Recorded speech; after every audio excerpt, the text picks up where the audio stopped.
السلام علیکم، ایک بار پھر سے خوش آمدید میرے اس لائیو فیس بک سیشن میں۔ میں ہوں محمد عمران، انٹرویو والا، اور آج کے اس وقت کے جو ہمارے گیسٹ ہیں رفیع زمان صاحب۔ رفیع زمان صاحب سے آج ہم بہت ساری بات چیت کریں گے اور جانیں گے ان سے ان کے بارے میں، اور بہت کچھ ان سے سیکھیں گے بھی۔ تو یہاں پر میں اپنے پروگرام کو باقاعدہ طور پر آغاز کروں گا رفیع زمان صاحب سے گفتگو شنید کرنے کے اعتبار سے۔ السلام علیکم سر۔ وعلیکم السلام۔ سر کیسے مزاج ہیں؟ خیریت سے ہیں آپ؟ جی بالکل، اللہ کا شکر، آپ خیریت سے ہیں؟ الحمدللہ سر۔ سر سب سے پہلے تو میں آپ کا انتہائی مشکور ہوں کہ آپ نے ہمارے پروگرام کے لیے ٹائم نکالا۔ تھینک یو سو مچ سر۔ نہیں، میرے لیے بھی بہت اعزاز کی بات ہے کہ آپ نے مجھے موقع دیا کہ آپ سے بات کروں۔ بہت زبردست سر، ماشاء اللہ، تھینک یو سو مچ۔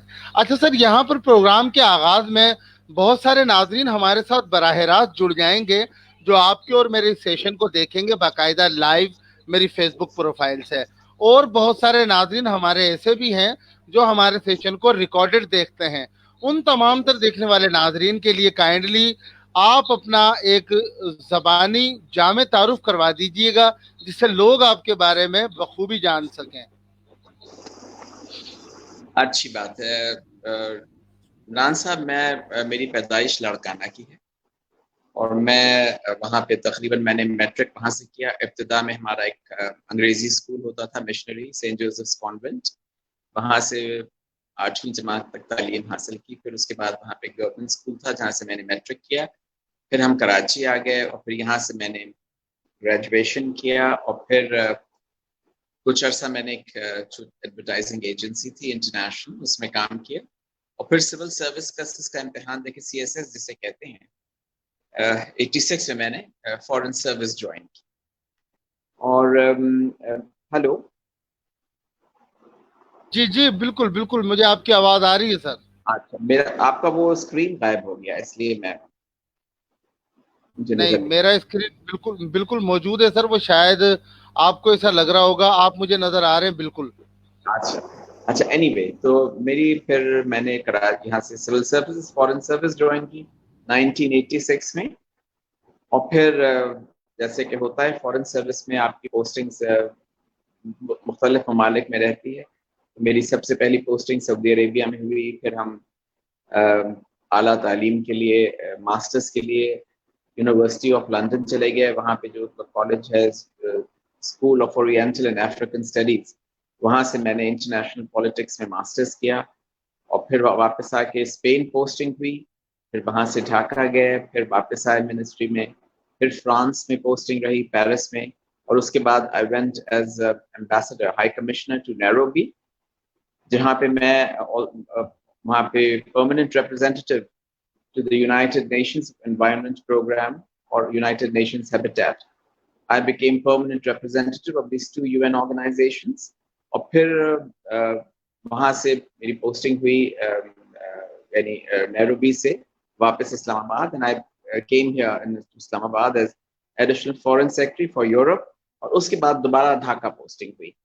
تو یعنی میں نے شاید آپ کو پہلے نہیں بتایا کہ اسپین سے میری بنگلہ دیش پوسٹنگ ہوئی، تو ڈھاکہ میں نے اپنی فورن سروس میں 2 بار سرو کیا، اور جی میرا تعلق ایک سمجھیے ایک سیاسی گھرانے سے اس طرح سے تھا کہ میرے دادا کا شاید آپ نے نام سنا ہو، چودھری خلیق الزمان، وہ جی پاکستان بالکل، کے اس کے نام سے ایک روڈ بھی واقع ہے کراچی میں۔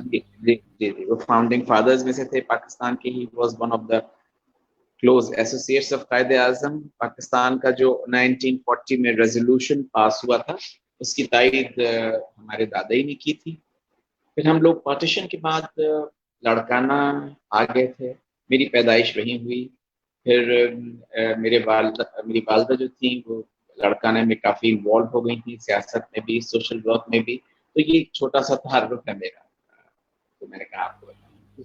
زبردست سر، ماشاء اللہ، بہت زبردست سر۔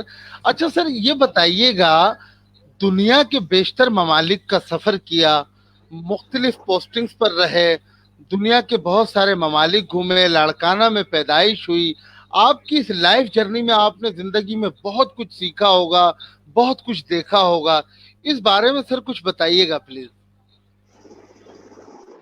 دیکھیے عمران، سب سے جو مجھے موقع ملا، میں سمجھتا ہوں کہ پاکستان کو سرو کرنے کا باہر، وہ تو ایک بہت ہی لاجواب ایکسپیرئنس ہے.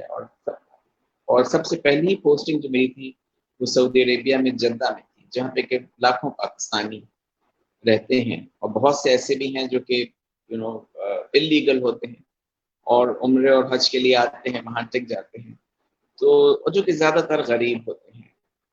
تو ان کی خدمت کرنے کا مجھے بہت موقع ملا، اور میں سمجھتا ہوں کہ وہ میرے لیے بہت بڑا، اپنے لیے ایک بہت بڑا اعزاز سمجھتا ہوں کہ میں تھوڑی بہت خدمت اپنے ان پاکستانی بھائی بہنوں کی کر سکا جو وہاں مشکلات میں تھے. تو اس لحاظ سے تو میری پوسٹنگ سعودی عرب میں، اور پھر سچی بات یہ ہے کہ وہ ایک ایسا اس کا مذہبی ہم لوگوں کے لیے اتنا بڑی وہ جگہ ہے کہ دونوں حرمین شریفین وہاں پہ ہیں، تو کتنے عمرہ کرنے کے موقع ملے، کتنی دفعہ، جتنے سال تقریباً 4.25 سال میری پوسٹنگ وہاں رہی، تو 4 دفعہ حج کرنے کی سعادت بھی نصیب ہوئی. اور پھر سب سے بڑی سعادت جو میں سمجھتا ہوں میرے لیے تھی وہ یہ تھی کہ مجھے 2 دفعہ خانہ کعبہ کے اندر جانے کا موقع ملا، جو کہ میں سمجھتا ہوں وہ میری ساری فورن سروس کا حاصل و حصول ہے. تو اس سے ماشاء بڑھ کے تو اللہ، کیا سبحان چیز ہو سکتی ہے کسی بھی مسلمان کے لیے کہ اس کو حرم یعنی کعبہ شریف کے اندر جانے کا 2 دفعہ موقع ملے. تو میں تو اپنی بہت ہی بڑا اعزاز سمجھتا ہوں. لیکن سچی بات یہ ہے کہ مجھے سب سے خوشی اس وقت ہوتی تھی جب میں اگر کسی کے کام آ سکوں، اور یہ میری کوشش رہی جہاں جہاں میں نے کام کیا، جن مشنز میں کام کیا، یہ مجھے جہاں بھی موقع ملا میں نے اپنی جو کچھ میں کر سکوں تھوڑی بہت خدمت. جیسے اسپین میں ہزاروں پاکستانی تھے، فرانس میں تھے، اسپین میں انلیگل امیگریشن کا بہت بڑا مسئلہ تھا، وہاں بھی پاکستانی ایک بڑی تعداد میں، میرے زمانے میں 2002 میں میری وہاں 99 میں جب پوسٹنگ ہوئی تھی تو وہاں پہ انہوں نے اسپینش گورنمنٹ نے امیگریشن کھول دیا تھا، تو ایک بڑی تعداد پاکستانیوں کی تمام یورپ سے اور پاکستان سے، خاص کر گجرات کے لوگ وہاں منڈی بہاؤالدین سے بہت آتے تھے. تو ان سب سے مجھے تھوڑی بہت ان لوگوں کی خدمت کرنے کا موقع ملا. اور یہی کچھ پھر فرانس میں بھی ہوا. البتہ 2 پوسٹنگز ایسی تھیں جہاں پہ کہ پاکستانی بہت کم ہیں. ایک تو نیروبی میں جہاں پہ میں سفیر یعنی فرانس سے میری پوسٹنگ ہوئی تھی وہاں 2012 سے 2015 تک، اور دوسری جگہ بنگلہ دیش جہاں کہ پاکستانی اتنی بڑی تعداد میں نہیں ہے. مگر ان 3 جگہوں پہ بیسیکلی فرانس، اسپین اور سعودی عربیہ میں مجھے پاکستانیوں سے ایک گہرا تعلق بھی رہا اور ان کی خدمت کرنے کا موقع ملا. تو یہ میں سمجھتا ہوں کہ میری اس سفر، اس جرنی میں یہ بہت ہی اہم چیز تھی. صحیح، بالکل، بہت زبردست. اچھا سر، یہ بھی بتائیے گا ساتھ میں، جیسے کہ آپ نے بتایا آپ کے دادا ماشاءاللہ بانیان پاکستان میں سے تھے، ان کا نام چودھری خلیق الزمان ہے، اور ان کے نام سے ایک خلیق کراچی الزمان. میں سڑک بھی منسوب. جی، خلیق جی الزمان. جی. صحیح. تو یہ بتائیے گا سر، آپ نے بچپن میں اپنے دادا جان کے ساتھ وقت گزارا؟ آپ نے ان کو دیکھا، ان کے ساتھ؟ جی عمران، ان کے ساتھ میں نے اتنا، سچی بات ہے، وقت تو نہیں گزارا کیونکہ وہ کراچی میں رہتے تھے اور ہم لوگ لاڑکانہ میں تھے. لیکن جیسے ہم جب کراچی گرمیوں کی چھٹیوں میں آتے تھے تو ظاہر بات ہے دادا سے تو ملاقات لازمی ہی ہوتی تھی، اور جب وہ لاڑکانہ کبھی کبھی آتے تھے. لیکن میری عمر سے بہت چھوٹی رہی ہوگی، اور لیکن جب ان کا انتقال ہوا تو میں کچھ 13-14 برس کا ہوں گا. تو میری یادیں آف کورس ہیں ایک جیسے کہتے ہیں کہ بہت ہی برد و بار شخصیت کے مالک تھے. ان کی سب سے بڑی کوالٹی تو یہ تھی کہ غصہ ان میں نام کو نہیں. اور جو پاکستان کے بانیان تھے، لیڈرز تھے، ان میں وہ ایک انتہائی خوش شکل لیڈر شمار ہوتے تھے. بلکہ ان کے لیے مولانا ظفر علی خان نے ایک دفعہ ایک بہت عمدہ شعر کہا تھا، جو کہ وہ بہت جھیپتے تھے یہ شعر سن کر، کہ کیونکہ کانگریس میں پنڈت نہرو کو ایک بہت حسین آدمی سمجھا جاتا تھا، اور یہ ہوتا تھا کہ بھائی پاکستان میں تو ان کے پائے کا اتنا خوبصورت کوئی لیڈر ہی نہیں ہے. مسلم لیگ میں تو مولانا ظفر علی خان نے پھر میرے دادا کے لیے ایک شعر کہا کہ بخشی گئی ہے دولت کون و مکان مجھے، بخشی گئی ہے دولت کون و مقام مجھے، نہرو انہیں ملا تو خلیق الزماں ہمیں. تو یہ دادا یہ شعر سن کے بہت شرماتے تھے. اور دادا واز ون آف دس سے کہتے ہیں بہت ہی کیمرہ شائے پولیٹیشین تھے. یعنی اکثر آج کل تو یہ ہوتا ہے کہ لیڈران اور تمام لوگ کیمرے کے پیچھے بھاگتے ہیں، اور جہاں کیمرہ دیکھتے ہیں چاہتے ہیں کہ فوراً کی تصویر کھینچے، لیکن دادا ہمارے جو تھے وہ ہمیشہ چھپتے تھے کیمرے سے، لہٰذا ان کی بہت کم تصاویر ہیں پاکستان موومنٹ کی، کیونکہ وہ اکثر تصویروں میں سے خود ہی غائب ہو جایا کرتے تھے، اور ان کو یہ اتنا زیادہ کیمرے میں آنے کے سامنے سے وہ کافی ہچکچاتے تھے، تو ان کو کیمرہ شائے پولیٹیشین بھی کہا جاتا تھا کہ وہ بہت اپنی تصویروں سے اور کھنچوانے سے بہت گھبراتے تھے. اور آف کورس ان کا ایک پاکستان کے اس میں ایک کردار رہا ہے. ہم لوگ جب آتے تھے لڑکانا تو اور ہم، کیونکہ میں ان کا سب سے بڑا پوتا اس لحاظ سے تھا کہ جو میرے چچا کے بیٹے جو لندن میں تھے وہ کبھی آتے نہیں تھے، تو میں ان کے پوتوں میں جو پوتے تھے آئی واز دی ایلڈسٹ، وہ مجھے بہت چاہتے تھے اور میرے تمام بچوں ہی کو چاہتے تھے. لیکن میری بڑی بہن جن کا نام بھی امیمہ خلیق الزماں ان کے نام سے منسوب ہے، اور مجھ سے وہ بہت اور دوسری بہنوں کو بھی، اور میرے تمام ادر جو کزنس تھے ان کو وہ بہت محبت اور شفقت سے ہم سب سے ان کا بہت اس طرح کا تعلق تھا.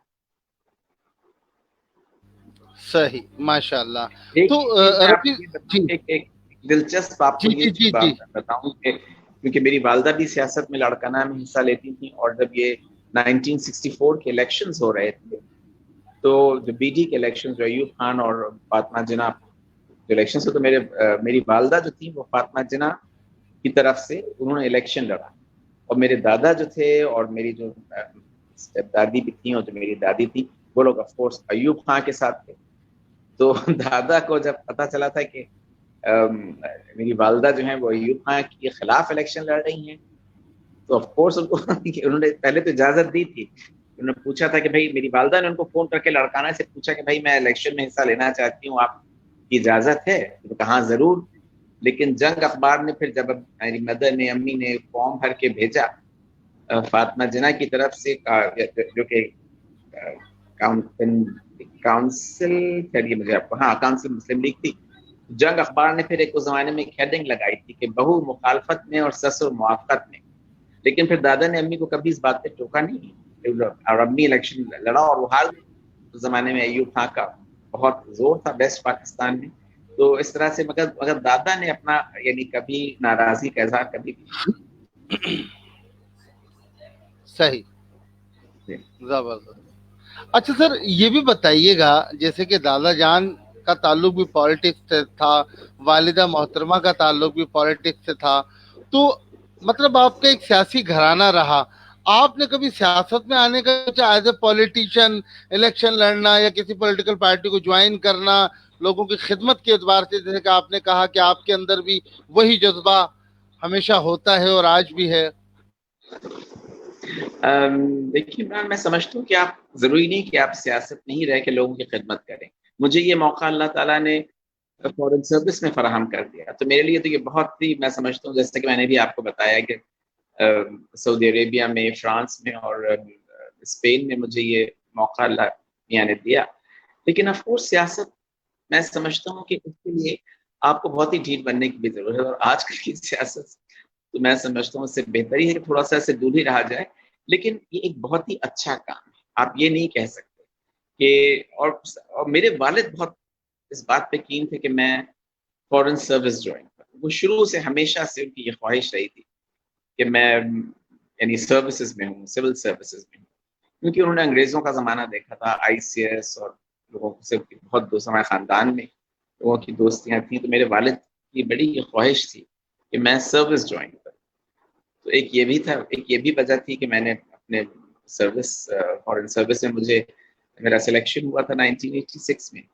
تو اور سیاست سے آف کورس مجھے سچی بات یہ ہے کہ شوق تو بہت، دلچسپی تو بہت رہتی تھی، لیکن جیسے کہتے ہیں کہ آپ خاص طور سے اس میں حصہ لیں، وہ شاید مجھ میں وہ جرمز نہیں تھے. لیکن اب مجھے لگتا ہے، ایک تو ویسے بھی ہم لوگوں پہ پابندی ہوتی ہے کہ ریٹائرمنٹ کے آپ 2 سال کے بعد، آپ 2 سال تک آپ سیاست میں حصہ نہیں لے سکتے. اس سے اب میں بری ذمہ ہو چکا ہوں. تو اب ہو سکتا ہے کہ دیکھیے اگر کبھی موقع ملے تو. صحیح، بالکل، بہت زبردست. تو سر اس کا مطلب یہ کہ آج کل آپ ایک ریٹائرڈ زندگی گزار رہے ہیں، اور اس وقت کہاں، کس شہر، کس ملک نہیں میں مقیم؟ عرفان، میں آپ کو یہ بتاؤں عمران، کہ میں بتاؤں آپ کو کہ میں ریٹائرڈ زندگی بالکل نہیں گزار رہا ہوں. میں نے ریٹائرمنٹ کے فوراً بعد ہی کچھ دنوں بعد میں ایک یہاں پہ بہت ہی اچھی کمپنی ہے یونائٹڈ میرین ایجنسی، ان کے ساتھ میں ایک بحیثیت ایڈوائزر یا کنسلٹنٹ کہہ لیجیے کوئی 1.5 سال سے کام کر رہا ہوں. لیکن آج کل چونکہ یہ انفارچونیٹلی یہ اتنا بھیانک قسم کا یہ پینڈیمک کرونا پھیلا ہوا ہے جس کی وجہ سے سب محتاط ہیں اور کم دفتر جاتے ہیں. مگر میں اس کمپنی کے ساتھ وابستہ ہوں اور کوئی 1.5 سال میں نے پہلے ان کو جوائن کیا تھا, تو اب میں وہیں ان کے ساتھ کام کرتا ہوں. صحیح, ماشاء اللہ. تو سر آپ نے ریٹائر زندگی گھر میں بیٹھ کر سکون سے گزارنے کو ترجیح کیوں نہیں دی؟ کیونکہ ساری زندگی آپ نے یہ سول سروسز کی, فارن سروسز کی, مختلف ممالک کا سفر کیا, مختلف ممالک میں رہے, تو اب آپ نے سکونت اختیار کیوں نہیں کی؟ اس کی کیا وجہ ہے؟ میں سمجھتا ہوں دیکھیے جب تک آپ کام کر سکتے ہیں آپ کو کام کرنا چاہیے. آپ نے میرے دادا کے چھوٹے بھائی تھے جو کہ بہت ہی مشہور سائنسداں ڈاکٹر سلیم الزما صدیقی, ان کا ماشاءاللہ سے بہت بڑا نام ہے. یعنی وہ 96 برس کی عمر میں ان کا انتقال ہوا اور وہ آخر عمر تک کام کرتے رہے. تو میں سمجھتا ہوں جب تک آپ میں ہمت ہو, جب تک آپ کام کر سکتے تو آپ کو کام کرنا چاہیے, اور کیوں آپ گھر بیٹھے. صحیح, زبردست. اچھا تو سر آج کل ان لاک ڈاؤن کے دنوں میں پھر آپ اپنا وقت کس طرح سے صرف کر رہے ہیں, کس طرح سے گزار رہے ہیں؟ دیکھیے سب سے زیادہ تو یہ ہے کہ ہم کتابیں پڑھنے کا موقع بہت مل رہا ہے. کتابیں جمع کر لی ہیں, وہ سمجھیے رات کو تو وہ ضرور پڑھی جاتی ہیں. پھر فلمیں بھی دیکھ رہے ہیں, کتابیں پڑھ رہے ہیں, دوستوں سے واٹس ایپ پہ رابطہ ہے, نیٹ فلکس ڈاکیومنٹریز اور فلمیں اور پروگرامس, یعنی جو کچھ نہیں دیکھا تھا وہ سب کچھ اب دیکھنے کا موقع مل رہا ہے. دوستوں سے رابطے بہت بڑھ گئے ہیں فون پہ یا واٹس ایپ پہ. تو ایک طرح سے اور تمام اپنے عزیز و قارب جن سے کہ بہت عرصے سے ایک طرح کی دوری تھی, اب وہ سب بہت قریب آ گئے ہیں. تو یہ انفارچونیٹ چیز تو بہت ہے یہ کرونا, اللہ کرے یہ جلد سے جلد یہ وبا ختم ہو تمام دنیا سے, نہ صرف یہ کہ مسلمانوں, میں سمجھتا ہوں ساری انسانیت پہ یہ اللہ کا ایک قہر آیا ہوا ہے, اور ہمیں اس وقت دعا مانگنی چاہیے اس سے اور اس کی پناہ مانگنی چاہیے, اور یہ جتنی جلدی یہ وبا ختم ہو اور لوگوں کو اس سے نجات ملے اتنا ہی اچھا. اور خاص کر وہ ممالک, ہماری طرح کے ممالک جو کہ ڈیولپنگ ہیں, ترقی پذیر ہیں, ان کے لیے تو یہ بہت ہی بڑی آزمائش ہے. اور لیکن اللہ کا لاکھ لاکھ شکر ہے کہ ابھی تک ہمارے ملکوں میں یا بنگلہ دیش یا بھارت, ان ممالک میں ابھی تک اللہ کا لاکھ لاکھ شکر ہے کہ جتنی آبادی ہے ممالک کی, اس لحاظ سے اس کا امپیکٹ ابھی تک نہیں ہوا ہے جیسا کہ ہم امریکہ میں اور برطانیہ, فرانس, جرمنی اور دوسرے یورپی ممالک میں دیکھ رہے ہیں. صحیح, اللہ پاک کرے ایسا ہی ہو بالکل, کہ جلد ہی اس وبا سے ہماری جان چھوٹ جائے. لیکن سر جیسے کہ آپ نے بتایا کہ دوستوں کے ساتھ گپ شپ ہو جاتی ہے, واٹس ایپ پہ روابط بڑھ چکے ہیں, موویز دیکھ کر ٹائم اسپینڈ کر لیتے ہیں. ریحان اللہ والا صاحب اور ریحان فاؤنڈیشن گزشتہ 20 سالوں سے وہ اپنا ایک خواب لیے ڈیجیٹل پاکستان کا, وہ تو اس ٹائم کو بڑا سنہری سمجھتے ہیں, اور لوگوں کو خصوصاً جیسے کہ ہمیں آپ جیسے بہترین لوگوں سے کنیکٹ کروا کر آپ کے تجربات سے ہمیں بہت کچھ سکھا رہے ہیں. تو سر آپ کے پاس تو ماشاءاللہ بہت سارے ایکسپیرینسز ہیں, آپ کا تعلق ایک بہت بڑے گھرانے سے ہے ماشاءاللہ, تو آپ اس ڈیجیٹل دنیا میں آ کر لوگوں سے ڈائریکٹ لائیو بات چیت کیوں نہیں کرتے؟ آپ نے اس بارے میں کبھی سوچا نہیں سر؟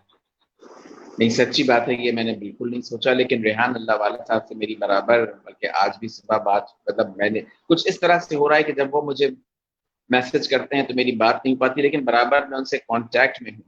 اور میں کہنا نہیں چاہتا ہوں اپنے, یعنی یہ بات تو جیسے کہا جاتا ہے کہ آپ ایک ہاتھ سے دیں اور دوسرے کو پتہ نہ چلے, تو جو کچھ اپنی تھوڑی بہت اپنی اپنے ہم سے بن پڑ رہا ہے وہ ہم اپنی طرف سے کریں, بٹ میں اس کا کوئی شعرہ نہیں کرنا چاہتا. صحیح, ماشاءاللہ.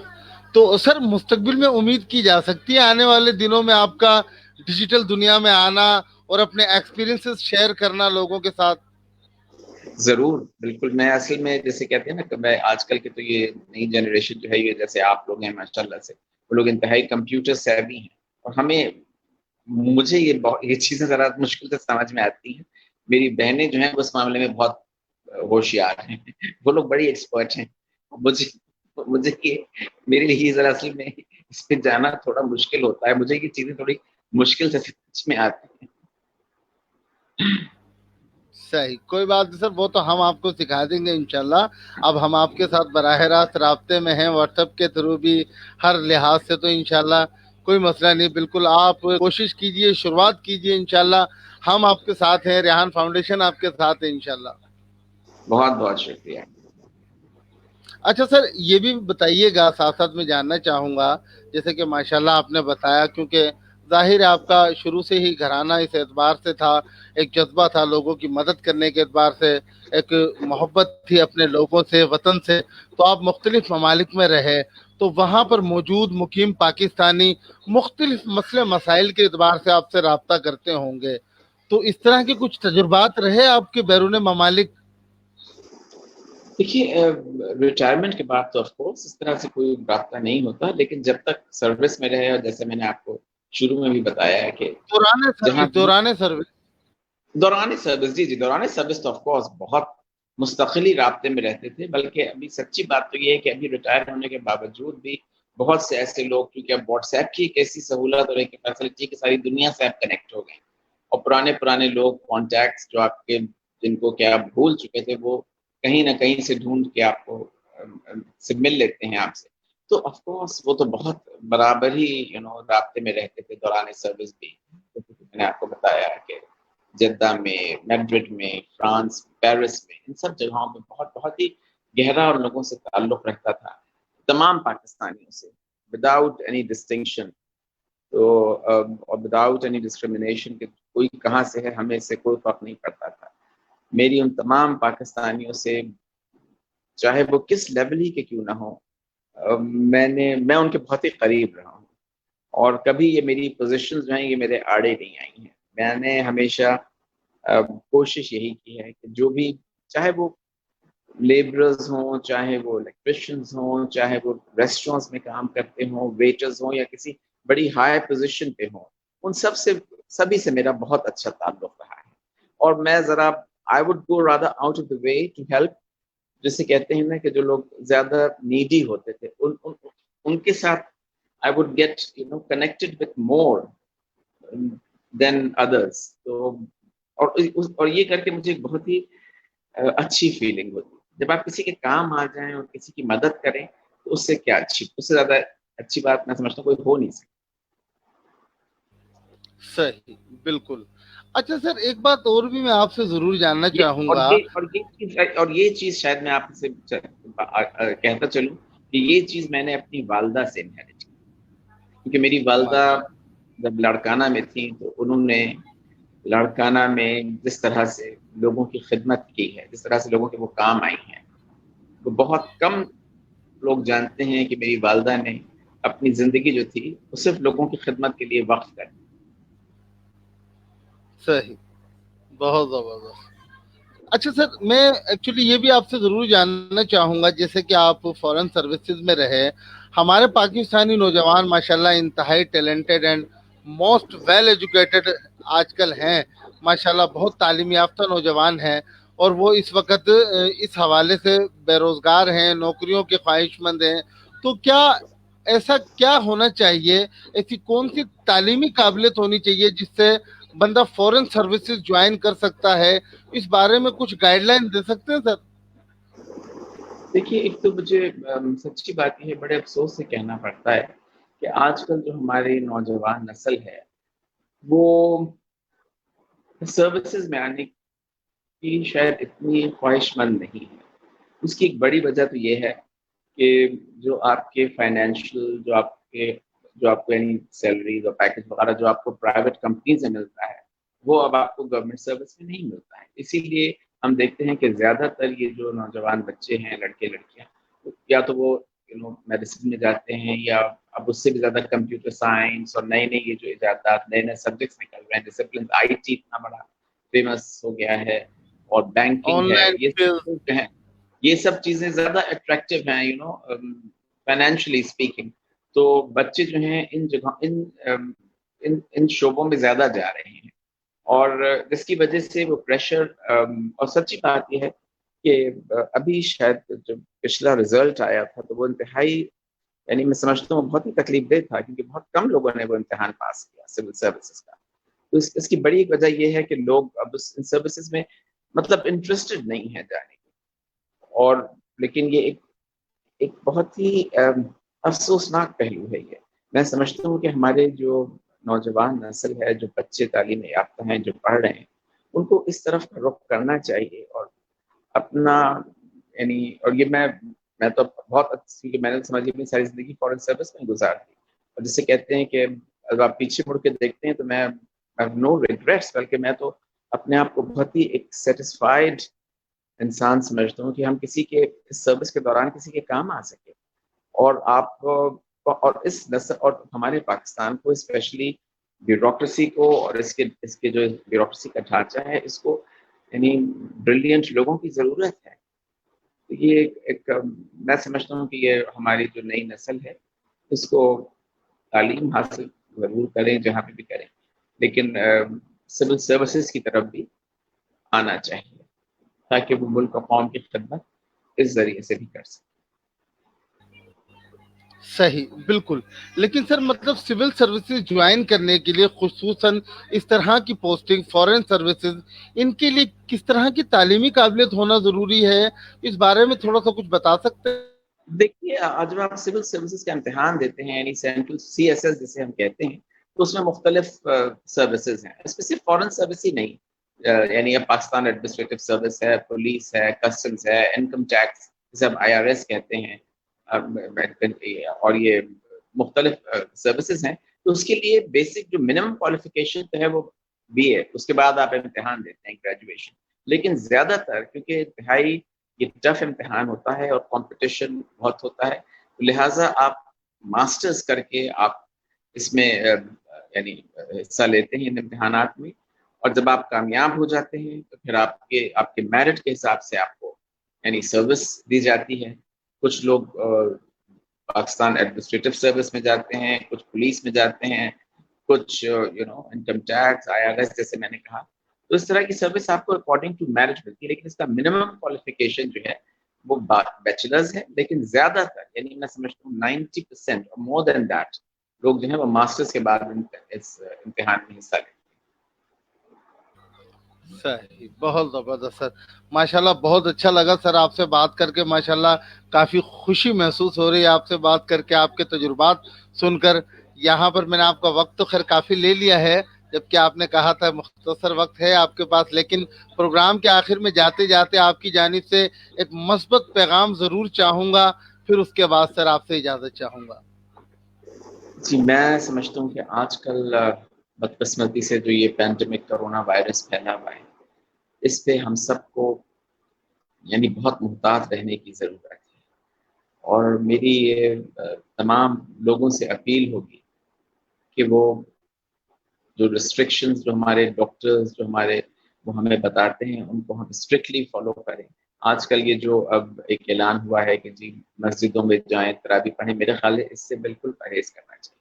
کیونکہ آپ دیکھیے جن ممالک جیسے سعودی عربیہ ہے، ایران ہے، تمام مسلم ممالک، ان سب نے اب یعنی جب حرم میں ہی عبادتیں بند ہو گئی ہیں تو پھر اس سے زیادہ تو محترم کوئی عبادت گاہ ہے ہی نہیں. اس سے زیادہ تو احترام کی جب انہوں نے یہ فیصلہ لے لیا ہے تو ہمیں بھی اس پہ بالکل بہت محتاط رہنے کی ضرورت ہے. کہ خدا دیکھیے، جان سے زیادہ کوئی چیز ہمارے مذہب میں بھی اس سے زیادہ کوئی چیز یعنی اہم نہیں ہے. تو میری یہ تمام لوگوں سے گزارش ہے کہ وہ اپنے گھروں میں رہیں. جو ہدایات آتی رہتی ہیں وقتاً فوقتاً، جیسے کہ آپ برابر اپنے ہاتھ دھوئیں، اپنے آپ کو صاف ستھرا رکھیں، لوگوں سے میل ملاپ بالکل نہ کریں. میرا اس وقت مطلب اس انفارچونیٹ پینڈیمک کے حوالے سے یہی پیغام ہے کہ آپ اپنے آپ کو خود بچا کے نہ صرف کہ آپ اپنے آپ کو خود بچا کے رکھیں، بلکہ آپ اگر اپنے آپ کو بچا کے رکھیں گے تو دوسرے لوگ بھی بچیں. بہت بہت شکریہ. بہت شکریہ سر، تھینک یو سو مچ. اللہ حافظ. خدا حافظ. جی بالکل، جیسا کہ آپ نے دیکھا کہ ہمارے ساتھ موجود تھے بہت ہی زبردست دلچسپ انسان رفیع جمع صاحب ماشاءاللہ بہت ساری باتیں انہوں نے ہمارے ساتھ شیئر کی، اپنے تجربات ہمارے ساتھ شیئر کی اور زندگی کی بیشتر باتیں ہمارے ساتھ شیئر کی، اور میں سمجھتا ہوں مجھ سمیت تمام تر دیکھنے والے ناظرین کو بہت کچھ ان سے سیکھنے کو ملا ہوگا۔ یہاں پر میں پروگرام کے آخر میں آپ تمام لوگوں سے اجازت چاہوں گا، انشاءاللہ ملتے ہیں کسی نیکسٹ سیشن میں کسی نئے مہمان کے ساتھ، تب تک کے لیے اللہ حافظ۔